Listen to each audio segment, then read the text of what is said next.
Hello বন্ধুরা, আপনারা সবাই কেমন আছেন?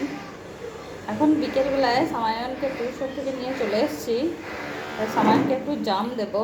তাই জামগুলো এই যে মুখগুলো ছাড়িয়ে ছাড়িয়ে ওকে একটু করে কেটে দিতে হবে পরিষ্কার করে, দিয়ে একটু চাট মশলা দিয়ে ওকে দিতে হবে।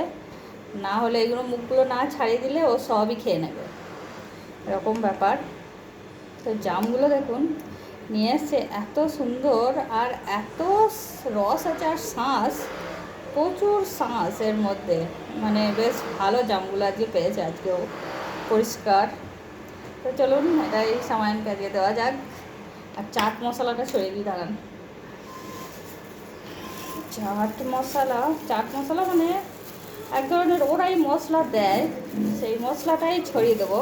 মানে এমনি আলাদা কোনো চাট মশলা নেই, ওরা যে মশলাটা দেয় প্রচুর খেতে টেস্ট। সেটাও জানি না কী দিয়ে বানায়, বিট নুন এসব মানে অনেক কিছু থাকে, কিন্তু এটা বেশি মজাদার। তাই এটা ওর উপরে ছড়িয়ে দেবো, দিয়ে খাবে এবার মজা করে। চলুন, বাই, ভালো থাকবেন, সুস্থ থাকবেন, আর এরকমভাবেই আমাদের সাথে থাকবেন।